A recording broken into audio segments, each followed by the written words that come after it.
Hola, ¿qué tal, queridos amigos y hermanos? Dios les bendiga, los saludamos en el nombre de Jesús. Bienvenidos una vez más aquí a La Resistencia. El día de hoy queremos compartir con ustedes un tema que estamos convencidos va a ser de mucha bendición para nuestras vidas. Este tema tiene por título El contentamiento frente a las tribulaciones. Normalmente, cuando hemos escuchado hablar de las tribulaciones en la vida del creyente, en muchos templos evangélicos, se le ha dado a entender al oyente que es imposible que un verdadero hijo de Dios esté pasando por momentos de tribulación, de dolor, de tristeza y de angustia. Y que si esto sucede es porque seguramente aquel creyente está haciendo las cosas de manera deshonestas ante los ojos de Dios, o en el peor de los casos está llevando una vida de pecado ante los ojos del Señor. Sin embargo, la Biblia nos dice que así como vamos a tener momentos de alegría, de felicidad, de gozo, también vamos a tener momentos de dolor, de tristeza y de angustia. Es parte de la vida del creyente. El hecho de que seamos hijos de Dios no significa de que vamos a estar aislados de momentos duros, de momentos dolorosos. Estas personas que se han atrevido a coger los púlpitos para hablar de esta manera, han osado incluso a sacar de su contexto original la palabra de Dios, tergiversando algunos versículos que, si bien es cierto, nos alientan, nos animan a seguir adelante, nos animan a esforzarnos, nos animan a tener fe en el Señor, lo utilizan simplemente para engañar a la gente, para darles a entender de que ellos están para ser los primeros, los más grandes, los mejores, gente que no puede experimentar momentos de dolor, momentos de tristeza, momentos de angustia. En este video vamos a ver cuán importante es que nosotros tengamos el contentamiento siempre ante las tribulaciones que nos toque vivir en nuestra vida cotidiana. Y más adelante también vamos a ver qué es lo que verdaderamente nos dice algunos de esos versículos que han sido sacados de contextos por muchos predicadores, por muchos pseudo predicadores que han utilizado la palabra de Dios de manera irresponsable, tergiversando el mensaje correcto de las Sagradas Escrituras. Para empezar, vamos a abrir nuestra Biblia, por favor, en el libro de Eclesiastés, capítulo 3. Eclesiastés, capítulo 3, del versículo 1 al 15. Eclesiastés, capítulo 3, del versículo 1 al 15. Dice: todo tiene su tiempo, y todo lo que se quiere debajo del cielo tiene su hora. Tiempo de nacer y tiempo de morir, tiempo de plantar y tiempo de arrancar lo plantado, tiempo de matar y tiempo de curar, tiempo de destruir y tiempo de edificar, tiempo de llorar y tiempo de reír, tiempo de endechar y tiempo de bailar, tiempo de esparcir piedras y tiempo de juntar piedras, tiempo de abrazar y tiempo de abstenerse de abrazar, tiempo de buscar y tiempo de perder, tiempo de guardar y tiempo de desechar, tiempo de romper y tiempo de coser, tiempo de callar y tiempo de hablar, tiempo de amar y tiempo de aborrecer, tiempo de guerra y tiempo de paz. ¿Qué provecho tiene el que trabaja de aquello en que se afana? Yo he visto el trabajo que Dios ha dado a los hijos de los hombres para que se ocupen en él. Todo lo hizo hermoso en su tiempo, y ha puesto eternidad en el corazón de ellos, sin que alcance el hombre a entender la obra que ha hecho Dios desde el principio hasta el fin. Yo he conocido que no hay para ellos cosa mejor que alegrarse y hacer bien en su vida, y también que es don de Dios que todo hombre coma y beba y goce el bien de toda su labor. He entendido que todo lo que Dios hace será perpetuo, sobre aquello no se añadirá, ni de ello se disminuirá. Y lo hace Dios para que delante de él teman los hombres. Aquello que fue ya es, y lo que ha de ser ya fue ya, y Dios restaura lo que pasó. Como hemos podido ver en la palabra de Dios, en la porción bíblica que hemos compartido, todo tiene su tiempo. Y nosotros debemos entender de que así como hay momentos de alegría, también hay momentos de tristeza. Y debemos de recibir ambos aspectos de la vida con contentamiento, con tranquilidad. Ahora, lo que queremos compartir en esta noche es lo que también le da el nombre, le pone el título a este mensaje: el contentamiento frente a las tribulaciones. Ahora, para poder entender cómo expresar contentamiento frente a las tribulaciones, lo primero que debemos aprender es qué es el contentamiento. Y el contentamiento, desde un punto de vista bíblico, es el conocer el plan de Dios para la vida, tener la convicción de vivirlo y creer que la paz de Dios es mayor que los problemas de este mundo y de la vida cotidiana. Cuando un creyente tiene contentamiento ante las tribulaciones, expresa seguridad, estabilidad, dominio propio, paz y paciencia, porque su confianza está puesta totalmente en Dios. El creyente que tiene contentamiento va a entender que cada una de las etapas de su vida son propias del diario vivir. que no tiene necesariamente que ver el estado espiritual caído que uno puede estar experimentando para pasar por un momento de tribulación, por un momento de angustia. Ahora bien, hay que ser sinceros con nosotros mismos. Muchas veces nos va a tocar vivir momentos de angustia como parte de una prueba a la que el Señor nos está sometiendo para poder llevarnos a un nuevo nivel espiritual, para poder llevarnos a un crecimiento espiritual. Pero también van a haber momentos en el que vamos a pasar momentos de dolor y momentos de tristeza como parte de la corrección de Dios hacia nosotros cuando estamos haciendo las cosas mal delante del Señor. Por lo tanto, los únicos que sabemos cómo está nuestro estado espiritual ante los ojos de Dios somos el Señor y nosotros mismos. El reconocer, el ser sincero con nosotros mismos nos va a ayudar a discernir en qué situación estamos. Si estamos siendo corregidos por una mala actitud, por un mal proceder en nuestra vida como hijos de Dios, o si estamos siendo sometidos a una prueba. Pero cuando tú estás haciendo las cosas bien y de repente te toca vivir momentos de dolor, momentos de tristeza, tú tienes contentamiento y expresas seguridad, tranquilidad, paz, confianza, dominio propio, paciencia, porque te das cuenta de que el momento malo también es parte de la vida del Hijo de Dios, también es parte de la vida del creyente, y que no necesariamente tiene que ver con una situación de pecado. Asimismo, el hecho de que tú tengas contentamiento no significa que no puedas expresar tristeza ni dolor. Somos seres humanos y estamos sujetos a emociones, a sentimientos, a expresiones emocionales. Y es imposible que ante un problema como una enfermedad o un episodio de muerte, pues tú no llores o no sufras o no padezcas. Lo vas a hacer. Y eso no quiere decir que no tengas contentamiento, sino que estás expresando tus emociones de manera natural, que es normal. A continuación, quiero compartir con ustedes algunos versículos que nos van a animar y nos van a enseñar cómo enfrentar y por qué enfrentar con contentamiento las tribulaciones. En el libro de Job, capítulo 1, versículo 12, vamos a leer lo siguiente. Libro de Job, capítulo 1, versículo 12. Lo que nosotros intentamos hacer aquí en La Resistencia es basar cada una de nuestras enseñanzas a la luz de la palabra de Dios. Que sea la palabra de Dios quien nos instruya. Job, capítulo 2 y versículo 6 también. Primero vamos a leer 1:12. Dice: dijo el Señor a Satanás: he aquí, todo lo que tiene está en tu mano. Solamente no pongas tu mano sobre él. Y salió Satanás de delante del Señor. Capítulo 2, versículo 6 dice: y el Señor dijo a Satanás: he aquí, él está en tu mano, mas guarda su vida. Primer punto. Satanás no nos puede hacer daño por su propia voluntad. En estos versículos que hemos leído, vamos a darnos cuenta de que por más que Satanás sea el adversario del Señor, el adversario de los creyentes, el adversario de la iglesia, Satanás sigue siendo un súbdito del Señor. Recordemos lo que hemos aprendido en el libro de Job. Dice la Biblia de que Job era un hombre maduro, era un hombre correcto ante los ojos del Señor. Y que en cierta ocasión, cuando se presentaron los hijos de Dios, los ángeles, ante el Señor, entre los cuales estaba Satanás, hubo un diálogo muy especial entre Satanás y Dios. Y Dios le preguntó a Satanás por Job: ¿has visto a Job, mi siervo, fiel, maduro? Y hubo un diálogo especial porque Satanás le dice: claro, él te es fiel, él te sirve con agrado porque tú le has dado muchas cosas. Y en el primer versículo, Job 1:12, le dice: bueno, toca todas sus posesiones, todo lo que posee, pero no lo toques a él. Y efectivamente así lo hizo Satanás, pero no consiguió de que Job renegara de Dios. Luego, Satanás vuelve a presentarse delante de Dios y le dice: claro, él es fiel porque él está sano. Él no tiene ningún problema en sí mismo. Y el Señor dice: bueno, toca su cuerpo, pero no toque su vida.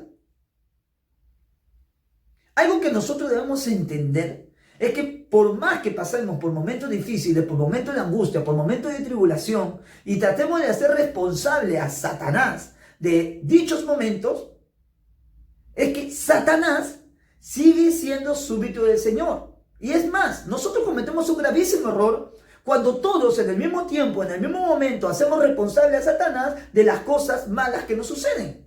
Y le estamos atribuyendo a Satanás un atributo que solamente le pertenece al Señor, que es la omnipresencia. ¿Qué es la omnipresencia? El adversario no puede estar en todas partes a la vez. Él tiene demonios, tiene súbditos. que lo ayudan, por decirlo de alguna manera, a perturbar a los hijos de Dios, a molestar a los hijos de Dios, a tentar a los hijos de Dios, pero todo no lo puede hacer él por su propia voluntad, y mucho menos lo puede tocar por su propia voluntad. Él va a tener que pedirle autorización a Dios para poder tocarnos. Y depende de Dios si lo permite o no lo permite. Entonces, en primer punto, debemos entender de que Satanás no puede tocar por su propia voluntad, a no ser que Dios se lo permita. Segundo versículo que nos anima a poder enfrentar con contentamiento las tribulaciones. Es Dios quien permite y origina los tiempos de tribulación en nuestras vidas. Job, capítulo 1, versículo 21, y Job, capítulo 2, versículos 9 y 10. Job, capítulo 1, versículo 21 dice: y dijo, desnudo salí del vientre de mi madre, y desnudo volveré allá. El Señor dio y el Señor quitó. Será el nombre del Señor bendito. Job 2, 9 y 10. Entonces le dijo su mujer: ¿aún retienes tu integridad? Maldice a Dios y muérete. Y él le dijo: como suele hablar cualquiera de las mujeres fatuas, has hablado. ¿Qué? ¿Recibiremos de Dios el bien y el mal no lo recibiremos? En todo esto, no pecó Job con sus labios. Algo que podemos entender de los dos últimos versículos que acabamos de compartir es que Job está reconociendo que sus momentos malos también son propiciados por el Señor. Por eso es que él dice: el Señor dio y el Señor quitó. Bendito sea el nombre del Señor. ¿Acaso recibiremos solamente del Señor lo bueno y no lo malo? Esa idea, ese pensamiento es el que debe también gobernar en nosotros. Es Dios quien permite los momentos buenos en nuestra vida, y también es Dios quien permite los momentos malos en nuestra vida, y Él sabrá por qué lo permite. Recordemos de que nuestro Dios es un Dios soberano. Recordemos de que el Señor conoce mejor de lo que nosotros podemos conocer nuestro futuro. Es más, nosotros no lo conocemos. Y Él sabe por qué tenemos que vivir momentos de dolor, momentos de angustia. Aunque tú no lo puedas creer, incluso de los momentos de dolor, de los momentos de angustia, podemos ser edificados. Podemos recibir bendición. Claro, en el momento que lo estamos experimentando no lo vamos a ver. Pero cuando ya pasamos ese tiempo, vamos a poder encontrar la bendición o los resultados positivos que nos pudo traer nuestros momentos de dolor y de tribulación. Tercer versículo, por favor, que nos anima a poder enfrentar con contentamiento las tribulaciones. Nada nos puede separar del amor de Dios. Romanos, capítulo 8, del versículo 35 al 39. Romanos 8, del versículo 35 al 39. Dice: ¿quién nos separará del amor de Cristo? Tribulación, angustia, o persecución, o hambre, o desnudez, o peligro, o espada. Como está escrito: por causa de ti somos muertos todo el tiempo. Somos contados como ovejas de matadero. Antes, en todas estas cosas somos más que vencedores por medio de aquel que nos amó. Por lo cual estoy seguro que ni la muerte, ni la vida, ni ángeles, ni principados, ni potestades, ni lo presente, ni lo porvenir, ni lo alto, ni lo profundo, ni ninguna otra cosa creada nos podrá separar del amor de Dios, que es en Cristo Jesús, Señor nuestro. Hermano, tienes que entender que aunque estés pasando por momentos de tribulación, por más grande que este sea, por más duro que este sea, nada ni nadie te podrá separar del amor de Dios. Aun cuando estés pasando por momentos de enfermedad, aun cuando estés pasando por momentos de muerte, aun cuando estés pasando por momentos de hambre, de escasez, de necesidad económica, nada te podrá separar del amor de Dios.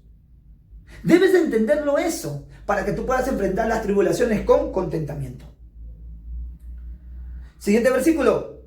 Todo está dentro del propósito de Dios para nuestra vida. Veamos Romanos 8:28.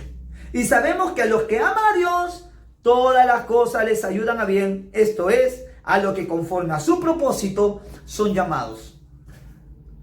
La verdadera muestra de amor es aquella que se manifiesta en los momentos difíciles. Muchas veces nosotros decimos que amamos a Dios porque las cosas nos van bien. Pero cuán necesario y cuán importante es que aprendamos a amar a Dios cuando las cosas también nos van mal. Y es más, el apóstol Pablo dice en el libro de Romanos que a los que aman a Dios, todas las cosas le ayudan a bien, ya sean momentos buenos como momentos malos. A los que conforme a su propósito han sido llamados. Si tú verdaderamente has sido llamado por Dios, Vas a aceptar con agrado, con contentamiento los momentos malos también. Porque está dentro del propósito de Dios para tu vida, como dijimos hace un momento. En el momento no vamos a entender en qué nos suma ese momento de dolor. En el momento no vamos a comprender cómo nos puede bendecir esa etapa de angustia. Pero créeme, porque dice la palabra del Señor, eso también te va a bendecir, eso también te va a edificar, eso también te va a sumar como hijo de Dios. Ahora bien, notemos que todos estos versículos nos enseñan que todo lo que podamos vivir está dentro de la voluntad de Dios, porque es Dios quien lo permite en nuestra vida. Estos versículos nos enseñan eso. Que tanto momentos buenos como malos están dentro de la voluntad de Dios para nuestra vida. Porque a través de esos momentos, a través de esas etapas, nosotros vamos a ir creciendo espiritualmente y lo vamos a ir conociendo al Señor. Por eso es que tenemos que reaccionar con contentamiento ante las tribulaciones. Ahora, como dijimos en un principio, vamos a ver qué es lo que verdaderamente dicen esos versículos que han sido sacados de contexto para crear frases motivacionales que han engañado muy sutilmente a muchos creyentes. El primero que dice cabeza y no cola, Deuteronomio capítulo 28 versículo 13. Deuteronomio capítulo 28 versículo 13. ¿Qué quiere decir eso de que somos, o Dios nos va a poner por cabeza y no por cola? ¿Tiene que ver con prosperidad? ¿Tiene que ver con una vida que no pasa por problemas? ¿Tiene que ver con una vida que no tiene necesidades? Veamos. Te pondrá el Señor por cabeza y no por cola, y estarás encima solamente y no estarás debajo, si obedecieres los mandamientos del Señor tu Dios, que yo te ordeno hoy, para que lo guardes y cumplas. Si tú lees, este versículo aparece en el capítulo 8 de Deuteronomio, que tiene por subtítulo bendiciones de la obediencia. Lo que está diciendo aquí las Sagradas Escrituras es que si tú eres obediente a la palabra del Señor, si tú eres obediente a la voz de Dios, a sus preceptos y mandamientos, tú estarás siempre delante de la presencia del Señor.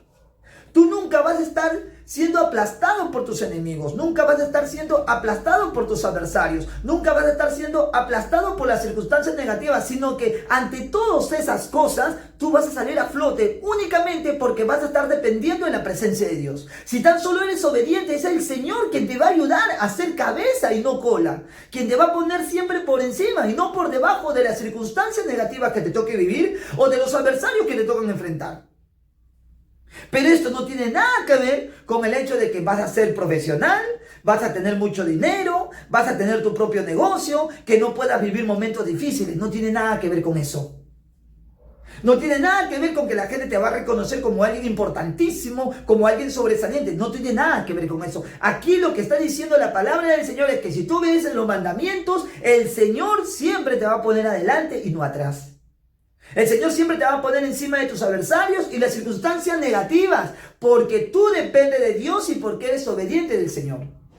Este pasaje bíblico, esta porción bíblica, se ha compartido diciendo que de todas maneras, siempre, de todas maneras, por el simple hecho de ser creyente, por el simple hecho de ser hijo de Dios, tú vas a ser cabeza y no cola, y todas las cosas principales que hay en la sociedad como privilegio te van a pertenecer así a ti. Pero la Biblia no está diciendo eso. La Biblia está diciendo de que es necesario que seamos obedientes para que la protección de Dios esté con nosotros, para que la seguridad de Dios esté con nosotros. Otro de los versículos que ha sido tocado y utilizado de mala manera es el que dice: todo lo que pisare la planta de su pie.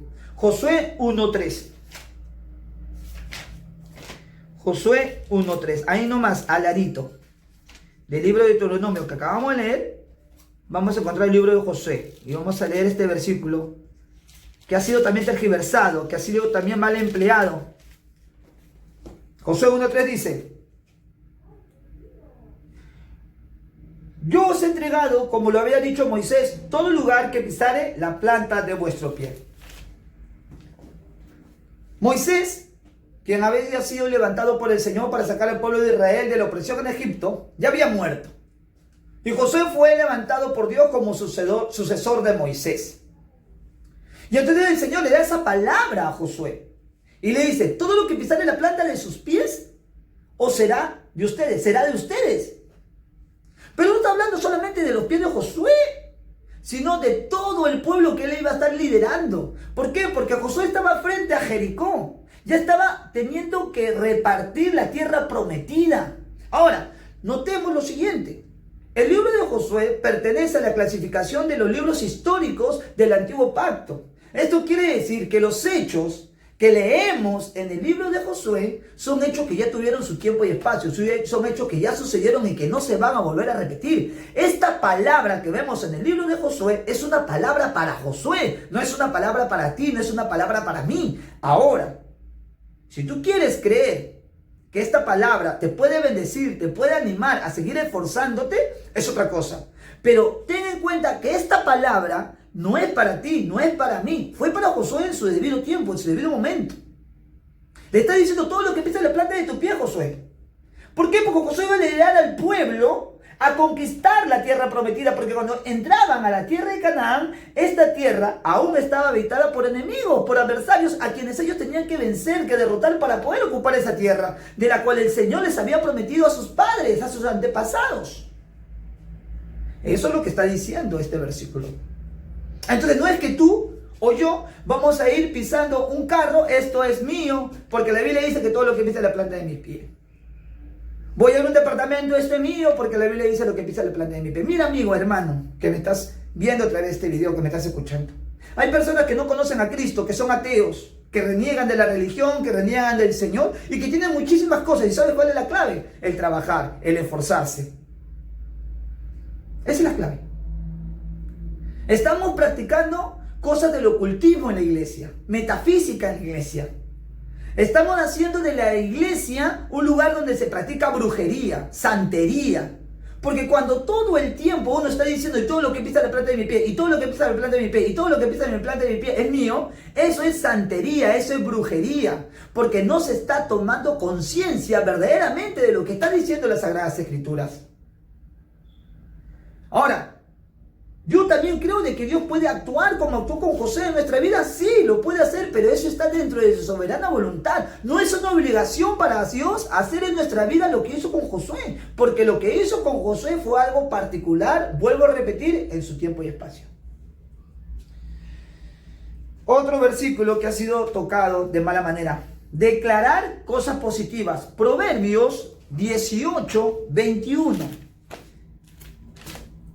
Por ahí se está acostumbrando a decirle a la gente, declara, porque tú tienes el poder para declarar con tus labios cosas positivas para tu vida. Declara, decreta, implanta.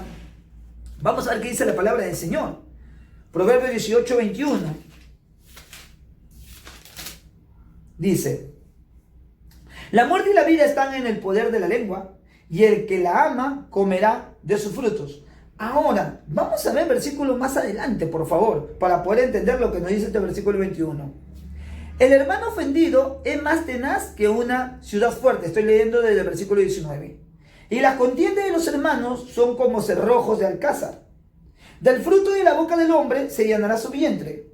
Se saciará del producto de sus labios. La muerte y la vida están en el poder de la lengua. ¿Sabe lo que está diciendo este versículo? Es que cuando hay pleito entre dos hermanos y hay alguien que es sabio, que es inteligente para expresarse y buscar la paz, la tranquilidad en medio de ese pleito, está dando vida. Y no tiene nada que ver con el declarar, el decretar, el implantar.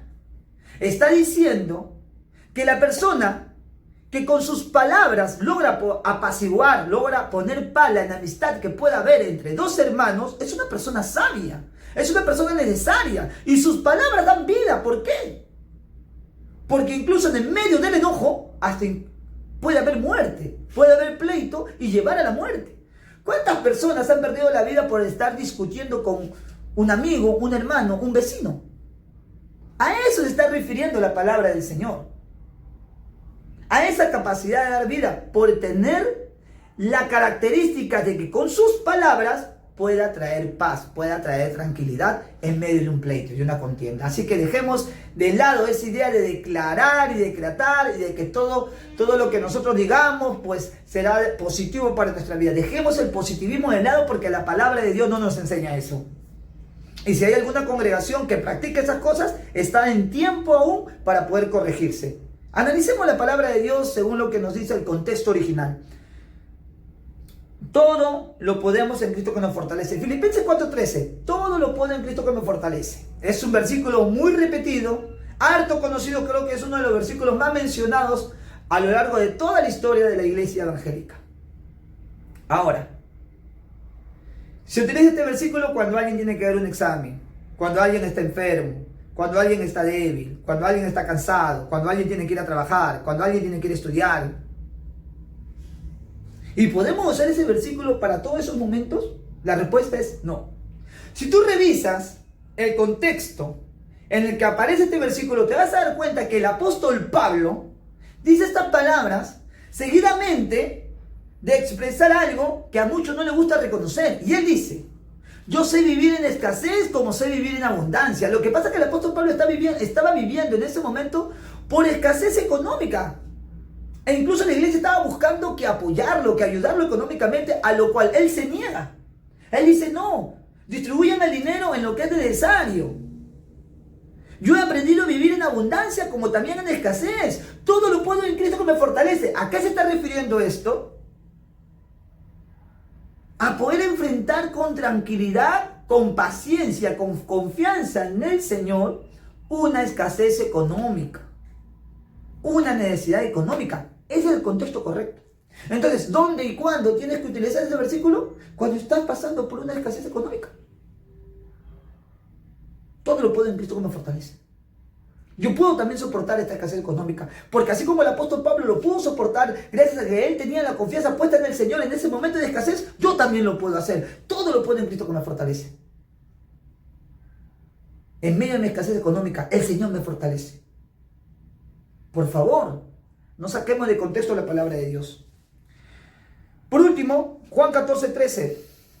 Todo lo que pidieres al Padre os será hecho. Juan 14:13. Es necesario que aprendamos a estudiar la palabra de Dios de manera correcta, dentro de su contexto, para no hacer de la palabra de Dios un instrumento de confusión para los creyentes, para los oyentes. Los que tenemos la posibilidad de poder predicar la palabra, de poder compartirla, gracias a la misericordia de Dios, tenemos que ser muy cuidadosos, muy responsables con lo que estamos diciendo, con lo que estamos compartiendo. El versículo 13 dice: y todo lo que pidieres al Padre en mi nombre, lo haré para que el Padre sea glorificado en el Hijo. Ahora, veamos el contexto, donde aparece este versículo. Dice, Felipe le dijo, el versículo 8, Felipe le dijo: Señor, muéstranos al Padre. Y nos basta. Jesús le dijo: ¿tanto tiempo hace que estoy con vosotros y no me has conocido, Felipe? El que me ha visto a mí, ha visto al Padre. ¿Cómo pues dices tú, muéstranos al Padre? ¿No crees que yo soy en el Padre y el Padre en mí? La palabra que yo os hablo no las hablo por mi propia cuenta, sino que el Padre que mora en mí, Él hace las obras. Creedme que yo soy en el Padre y el Padre en mí. De otra manera, creedme por las mismas obras. De cierto os digo, el que en mí cree, las obras que yo hago, él las hará también. Y aún mayores hará, porque yo voy al Padre. Y todo lo que pidieres al Padre en mi nombre, lo hará. Lo hará, para que el Padre sea glorificado en el Hijo. ¿Sabes por qué el Señor está diciendo esto? No porque se sienta la obligación de tener que hacer todo lo que nosotros pidamos en oración al decir en el nombre de Jesús, sino porque ante la interrogante de Felipe, el Señor está diciéndole: Felipe, si tú me pides a mí, es como que se lo pidieras al Padre, porque el Padre y yo somos uno solo, somos uno mismo. El Padre y yo somos uno mismo. Por eso es que dice: para que el Padre se glorifique en el Hijo, porque somos uno solo. Eso es lo que está queriendo decir ese versículo. Si tú me pides algo a mí, o tú le pides al Padre algo en mi nombre, Él lo hará, porque los dos somos uno solo. Pero esto no significa que esté en la obligación de cumplir con cada una de nuestras oraciones. ¿Y por qué? Acordémonos de lo que dice el apóstol Santiago también, que muchas veces oramos y no recibimos lo que pedimos porque pedimos mal, pedimos conforme a nuestros deleites carnales. conforme a nuestras vanidades. ¿Cuántas personas ante un momento de angustia, de dolor, ante un episodio de muerte, le han pedido al Señor que su familiar, que su hermano, que su hijo, que su esposo, que su esposa no se muera y al final se han terminado muriendo? ¿Cómo le explicamos eso al creyente? ¿Qué le decimos entonces? ¿Que el Señor no pudo con la enfermedad? ¿O que el Señor es un mentiroso? El Señor es soberano. Y el Señor sabrá si responder de manera positiva a nuestras oraciones o no. Y en este versículo no está diciendo que está en la obligación de responder de manera positiva nuestras oraciones, sino que está diciendo que nosotros al pedirle al Padre en el nombre de Jesús cualquier oración, es como que se lo pidiéramos al mismo Padre o al mismo Jesús, porque ellos son uno solo. Por eso que dice, para que el Padre se glorifique en el Hijo. Tenemos que tener contentamiento ante las tribulaciones.